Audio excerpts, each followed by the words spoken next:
Et c'est parti pour l'invité de Smart Impact. Aujourd'hui, nous sommes ravis de recevoir sur ce plateau Pauline Arnaud-Blanchard, directrice générale de l'association H-Up Entrepreneur. Bonjour. Bonjour Pauline, bonjour à tous. Comme je le disais en introduction, depuis 6 ans, les trophées H-Up Entrepreneur récompensent les entrepreneurs en situation de handicap. Et cette année encore, Bismart est partenaire de cet événement. Et on recevra même ici, sur ce plateau, les lauréats. Pour commencer, Pauline Arnaud-Blanchard, pourriez-vous nous détailler quel est le rôle de votre association ? Alors le rôle de notre association H-Up Entrepreneur, c'est déjà de rendre visibles des invisibles. Je ne sais pas si vous le saviez Pauline, mais ils sont 80 000 en France à être chefs d'entreprise en situation de handicap, déjà en activité. Ils sont plus de 8 000 audacieux à oser se lancer dans l'aventure chaque année pour créer une entreprise. Je ne sais pas si vous en aviez entendu parler avant, en tout cas moi, il y a 15 ans, ce n'était pas le cas. Et donc c'est pour cette raison que 4 chefs d'entreprise en situation de handicap, Didier Roche, Franck Pruvot, Jean-Luc Ogodi, Jérôme Adam et moi-même, je suis également cofondatrice, nous avons voulu créer ce mouvement associatif H-Up Entrepreneur pour représenter ces entrepreneurs en situation de handicap et accélérer leur réussite en les accompagnant. Donc vous avez dit 80 000 entrepreneurs en France, mais vous en accompagnez combien aujourd'hui ? Nous en avons accompagné depuis que nous existons 2500 et chaque année nous en conseillons 600, nous en incubons nous-mêmes environ 400.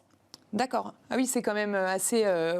Quelle est la mission de H-Up Entrepreneur, Pauline ? La mission d'H-Up Entrepreneur, c'est d'être un incubateur militant. C'est donc à la fois de représenter, valoriser aussi les représentations autour des entrepreneurs en situation de handicap, être un peu leur porte-parole et également les accompagner de manière très rapprochée, à la manière d'un incubateur pas tout à fait comme les autres néanmoins, pour réunir tous les ingrédients de succès pour les futures entreprises. Et c'est quoi les ingrédients de succès alors ? Eh bien, les ingrédients de succès, évidemment, c'est bien sûr ne pas entreprendre seul dans son coin. Donc, amener une mise en réseau. La deuxième chose, c'est quand on entreprend, on n'a pas forcément toutes les compétences. On a besoin de s'entourer. C'est donc d'être entouré, d'être coaché, d'être mentoré pour avoir accès aux compétences qui éclairent aussi les décisions et prendre des risques, on va dire, raisonnables ou en tout cas éclairés.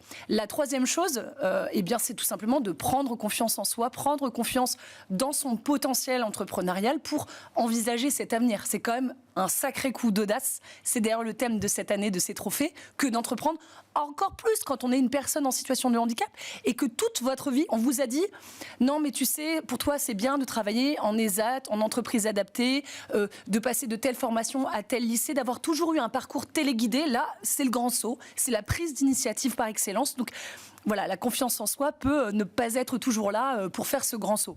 Mais comment c'est, ce que vous disiez, ces entrepreneurs en situation de handicap, comment ils font pour faire le grand saut s'ils ont toujours été téléguidés du coup ? Alors, la plupart des personnes en situation de handicap que nous accompagnons, la moyenne d'âge des personnes que nous accompagnons, on est plutôt entre 35 et 40 ans, ont déjà eu un premier parcours de vie professionnelle en entreprise adaptée ou en ESAT. Et d'ailleurs, soit dit en passant, eh bien, c'est déjà une première expérience sur laquelle ils s'appuient et heureusement que ces entreprises existent et c'est formidable. Mais pour autant, ces personnes ont peut-être pas tout à fait réalisé leur plein potentiel, se sont pas tout à fait épanouies ou en tout cas sentent qu'il y a matière à lancer son propre projet après ce premier vécu professionnel. Donc c'est le fruit d'un cheminement personnel. Évidemment, l'idée vous vient pas un beau matin comme ça.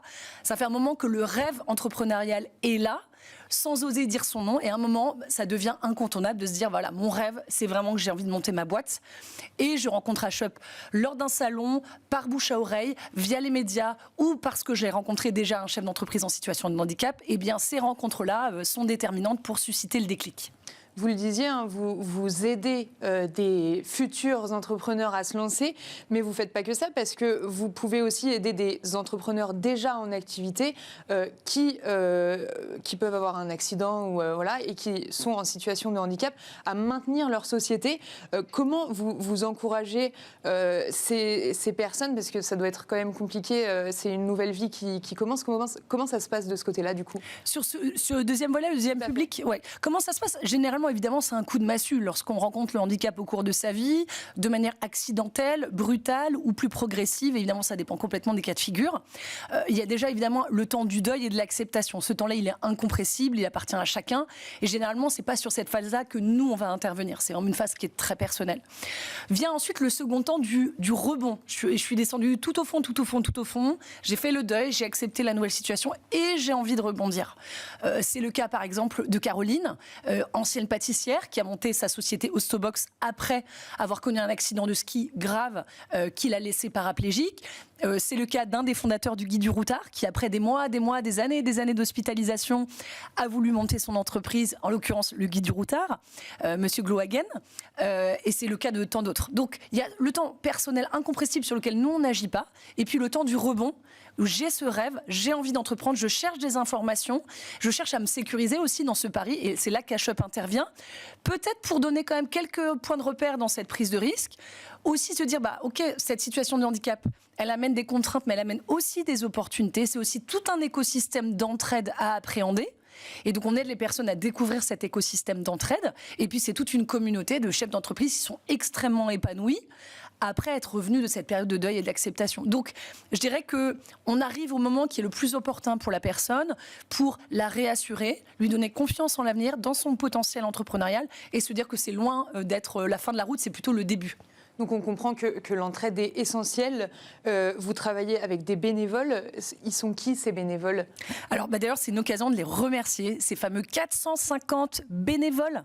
Alors bénévoles, ça dit mal son nom, parce que ce sont des professionnels bénévoles. Ce sont des personnes en activité, qu'ils soient coachs ou professionnels en entreprise. Simplement, ils font don de leur temps et de leurs compétences à l'association H-Up Entrepreneur.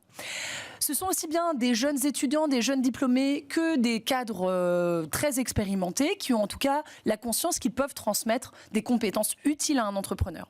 Nous les recrutons, si je puis dire comme ça, à travers un certain nombre de partenariats, de plateformes d'engagement. Vendredi, Coeo, Microdon, Wenobi. Je les remercie d'ailleurs aussi à cette occasion. Où ce sont des membres de la communauté H-Up, donc des bénévoles de la première heure. En tout cas, ce sont vraiment des personnes engagées qui deviennent d'ailleurs des ambassadeurs de ce sujet de l'inclusion dans leurs entreprises. Et on se rend compte aussi à travers des partenariats entreprises que l'on noue que justement cette notion d'engagement collaborateur, elle est aujourd'hui essentielle dans la politique RSE des entreprises. Vous en parlerez peut-être dans le sujet d'après. Et en tout cas, voilà, on amène cette brique-là dans l'engagement des collaborateurs en entreprise. Et je dirais que c'est un engagement à la fois individuel et collectif qui peut être très fédérateur. Je vous propose, pour finir, qu'on dise un mot peut-être sur les trophées H-Up Entrepreneur, donc pour lesquels sont Bismart et partenaires. Donc ce que je disais en introduction, est-ce que vous pouvez nous expliquer ce que vous récompensez lors de ces trophées ? Merci beaucoup. Les trophées H-Up Entrepreneur, c'est donc la 6e édition. Je rends hommage ici à notre conseil d'administration, notre président Amou Bouakaz, notre président d'honneur Didier Roche, qui ont été un peu à l'origine de ces trophées il y a 6 ans. Notre volonté dans ces trophées, c'était pas d'être le énième trophée d'entrepreneuriat.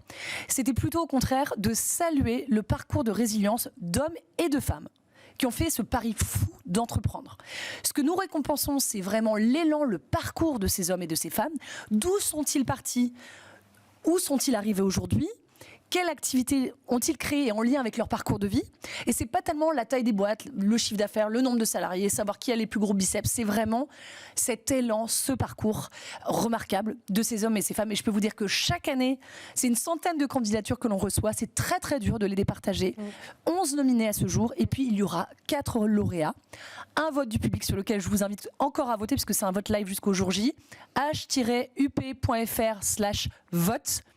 On a un chiffre à battre cette année, c'est 4500 votes du public l'année dernière. Donc on espère embarquer le grand public encore plus cette année. Mais voilà, ce sont à chaque fois des rencontres exceptionnelles. Encore une fois, ce n'est pas des surhommes et des surfemmes, c'est par contre des parcours assez remarquables. Et je vous invite à les découvrir. Eh ben, on les découvrira. Rendez-vous donc le 15 novembre prochain au Carré du Temple à Paris.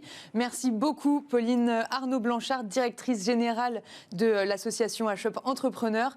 Et quant à nous, on se retrouve tout de suite pour le débat.